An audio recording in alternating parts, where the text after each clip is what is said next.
Hello. Purpose of today's video is to discuss a structure of a certain kind of linear systems problem, application problem that's really common. I call them mixture problems. And if you can follow the structure, you can write your systems with a little bit more ease than just trying to guess, so to speak. So here's the structure we're talking about for mixtures. We're usually having something that's being added to something else to create a mixture, something new. And with each system, there's going to be some sort of restrictions. So there's usually a part of something here, and there's a part of something here, and we want to combine it to make a different part of something here. So in other words, there'll be a change rate like this. We will take a certain rate to convert thing 1 into something else.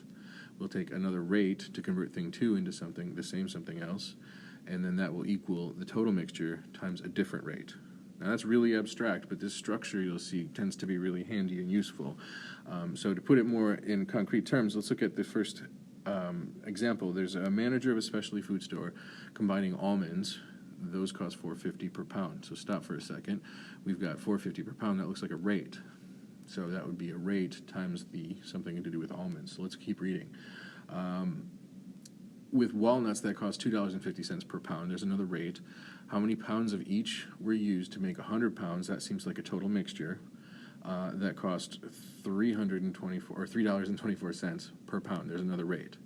So I see 3 rates here. There's a rate for almonds, a rate for walnuts, and a rate for the mixture. Boom, boom, boom. And there is a mixture weight, which goes here. So it looks like what we need to know is how many pounds of each. That would be the first 2 things. How many pounds of walnuts, how many pounds of almonds to get 100 pounds. And then the cost of the almonds plus the cost of the walnuts to equal a different rate of a 100-pound mixture. So in the writing of the system, if we follow that structure, we're going to have the amount of pounds of almonds plus pounds of walnuts equals 100 pounds. And we'll have $4.50 per pound times the number of almonds. $2.50 per pound times the pounds of walnuts equals $3.24 per pound times the 100-pound mixture.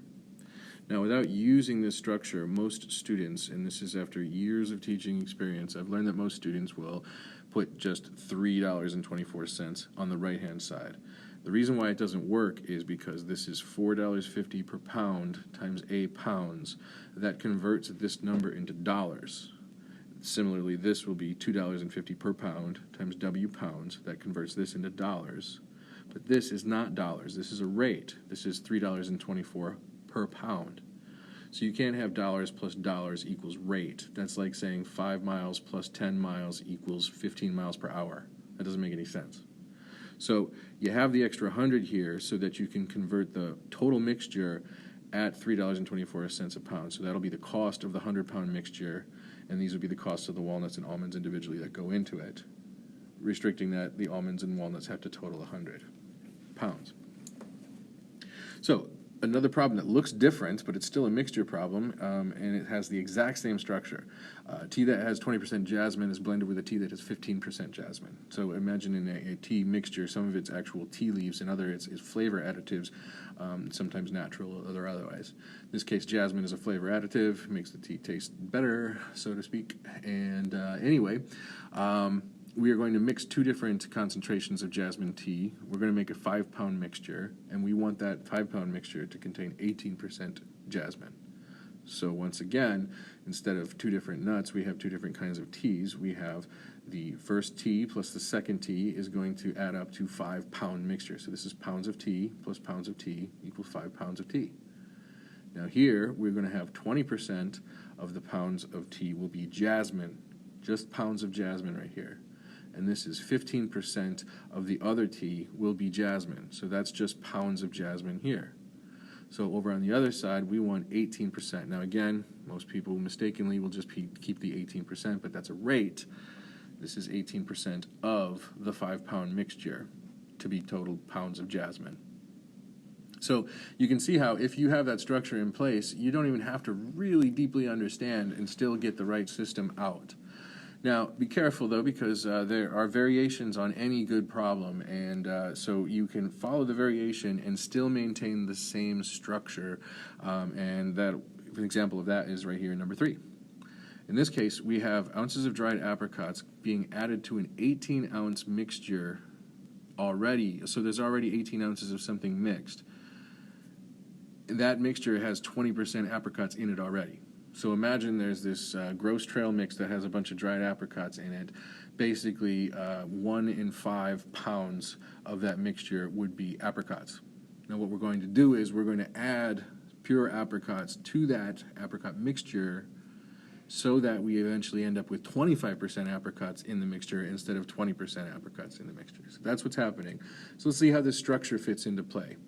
Slightly different here, because what I do know is I don't know how many pounds of apricots, or ounces, sorry, of apricots to add, but I do know that I'm adding it to an 18-ounce pre-existing mixture, but I don't know what the total mixture is going to be. I don't know the total mixture amount because I don't know how much X is. I can't figure out how much Y is. But you can see it's still thing 1 plus thing 2 equals total mixture. It's just that the total mixture is unknown and thing 2 is known. Structure is the same. What about the rates? Well, remember, we have percent apricots, and so here's how the equation is going to map out, and I'll explain to you how it works. Right here, we have 20% of the 18 ounces will be apricot ounces. 25% of the total mixture will be apricot ounces. Here's where it gets crazy. 100% of the additive is apricots. So we say 100%, we're specifically using the decimal 1 because 1 turns into 100% just as 0.2 turns into 20%. So the 100% is still a rate. 100% apricots to a 20% apricot mixture equals a 25% apricot mixture. So that's the structure, and that shows you how the structure works. Now I just wanted to carry on, or just demonstrate how these structure problems, or sorry, how these mixture problems can work even in investments, and how to work with our labels so that we can understand how percentages act as rates like our familiar slopes do. So in the first case, we've got Sally investing $1,800 in 2 different accounts, and she earned $93 in interest. One of them had a 6% interest, and the other one had a 3% interest rate. So how much did she have in each account? So again, that question says what my variables are. I'm going to have A dollars in the one account and B dollars in the second account. That earns less interest. So I'm taking A dollars plus B dollars, and I'm adding them together for a total of $1,800. Secondly, I have the interest dollars. So this is where the percentages come into play. When I say 600%, what I'm saying is I have 6 interest dollars earned for every $100 invested. So 6% is a really efficient way of saying I get $6 free money for every $100 I give to the bank to sit on. So that is like a slope. We can use that just like any other rate, and that's what I'm going to do here. We have $6 interest for every $100 invested times A dollars invested. Now what's going to happen here is the invested dollars is going to cancel, so to speak, and I'll be left with just interest dollars. So just like before when I had apricot ounces, now I have interest dollars. So here we have another rate times the added money, and that equals, well, this is interesting. It says just 93% interest dollars. So a lot of students would be troubled because I thought my structure said I'm supposed to have rate times thing 1 plus rate times thing 2 equals rate times thing 3. Well, in this case, they actually did multiply rate times thing 3 ahead of time.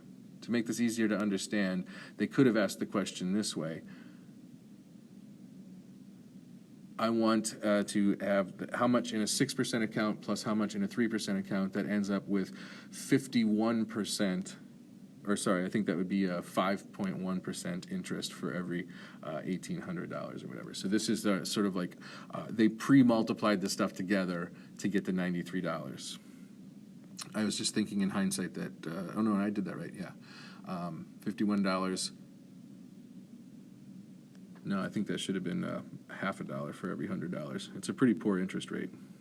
Well, let's just scratch that because I don't want to screw up the video, but I don't want to end up being hate mailed or something because I had that number wrong. But just bear with me and understand that there is a rate times the mixture, but they did the work for you by telling you it is interest dollars. So to make sure you're doing it right, you can say in the first equation we have dollars plus dollars equals dollars invested, and here we have interest dollars plus interest dollars equals interest dollars. So now you know you actually have the right labels.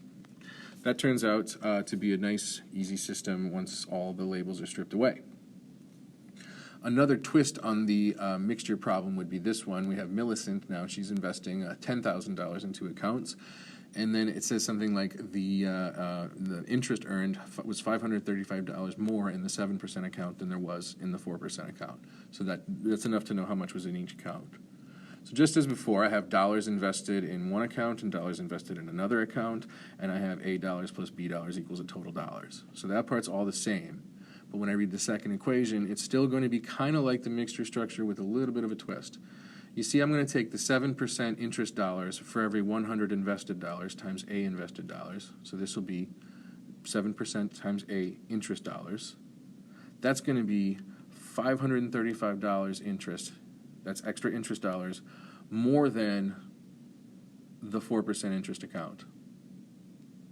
So basically, we still have interest dollars equals interest dollars plus interest dollars, but it's set up a little bit differently than before. So that's just another twist, but you just have to read the words and translate them correctly. But it still fits the structure.